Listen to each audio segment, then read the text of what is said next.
Hi everybody, it's Claire with another art journal video, and again another one of the ones where I'm showcasing some of Dina's 2022 release for January. Today I'm playing with a stamp set which is called the Moments stamp set. So I'm starting off using mineral paint just on this background across the middle of the page, using a wide brush to just brush that around, trying to leave some of the craft showing at the top and bottom of the page too.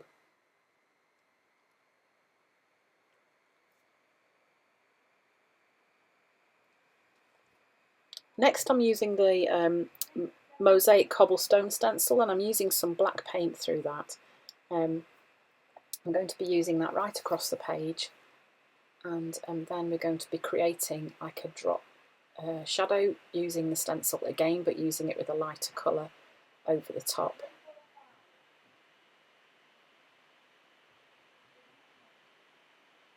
So then I'm just lining the stencil up and moving it slightly down to the right, across and down to the right, sorry, and I'm just using some white paint. So I'm using the same sponge, and you notice that in some places it goes a little bit darker grey.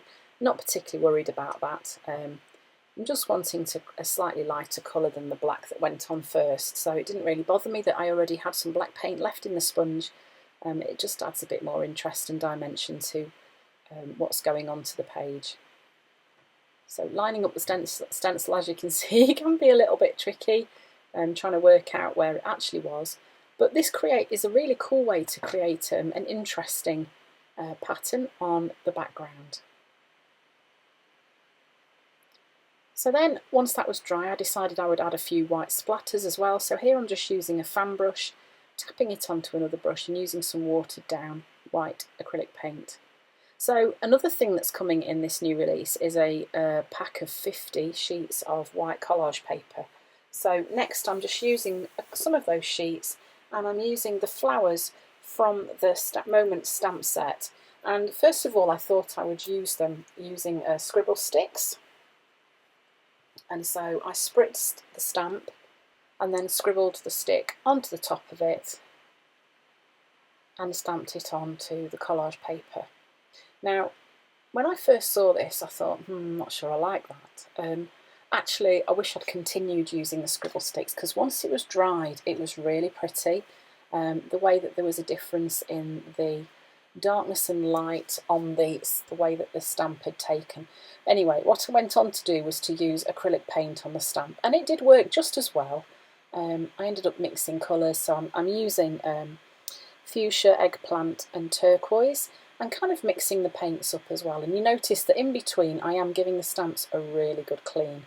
I did go in and try using the turquoise scribble stick, but as you'll see, didn't really show up very well. So I just resorted back to the paint. I'm not very patient, am I? But actually I did end up using some of the scribble stick ones in the end when I finished doing all this. So I'm just stamping out lots of different coloured flowers from this stamp set, and I'm loving how the colours are taking and different colours showing up.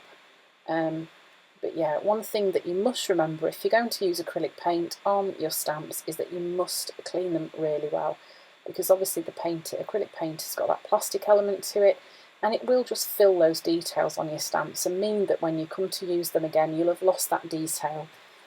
So it's worth giving them a really good clean when you've finished. So again, just carrying on, repeating that process, mixing up the colours, and stamping lots of these different images out.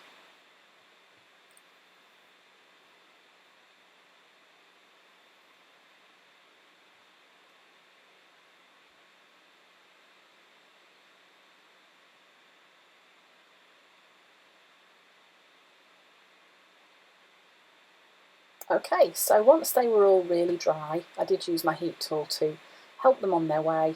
I cut all of these shapes out. So my idea was that I was going to create like a row of flowers all the way along the front, layered in different colours. So it took quite a while to cut them all out. I'm not the most patient when it comes to cutting, but I think I did quite well. I'd give myself a little pat on the back there when I'd finished. So then I'm just sticking these in place using gel matte medium, and layering them on different heights and trying to mix the colours up a little bit so that they don't all blend into each other. So while the page is wet, this is a little bit difficult to see. Obviously, it's a bit of a reflection from the light that is above me while I'm filming, but you will be able to see a bit better once the page is dry. Obviously, you could do these flowers in any colours you want. I mean, I've gone for a very similar colour palette so that the tones and colours kind of work together. So that one I've just stuck down there is one of the scribble stick ones, and like I say, it did end up looking quite pretty. So maybe I was too impatient. So then once they're nice and dry, I'm then going in with a gel pen, and I am just doing loose scribbly lines around the flowers, just kind of giving them a bit more definition, almost making them look like they've been stamped again. One of the things I like about these stamps is that they've got this solid, it's like a solid shape, so that you can use colour with them and then add the detail in after, and it's really effective. So there are so many possibilities of things that you could do with these stamps. So this was quite a lot of fun, just loosely holding my pen and going around and sketching in the shapes and the leaves and the tops of the flowers, adding some sort of sketchy lines on them too. And it was quite an effective way to finish off those flowers at the bottom.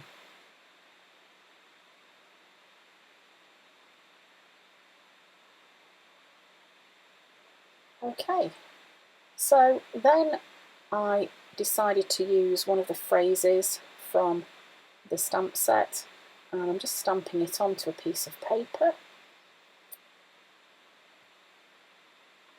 and then I'm going to decide whether I want it stamped on the paper or the craft. I couldn't decide, so I did both, knowing that at some point I would use whichever one I didn't use this time, and I felt that the craft kind of disappeared a little bit.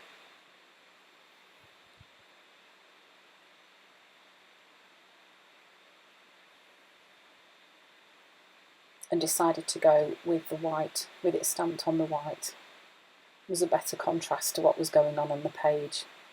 So if you're not sure, sometimes it's best to do whatever options it is you're considering and try them out and see which one looks best, and you will get a definite feel for what's going to work best there. Okay. Then I outlined those with a black gel pen, just adding a few dots at the bottom of the page too, using the Signo Uniball in white as well as the large Posca pen.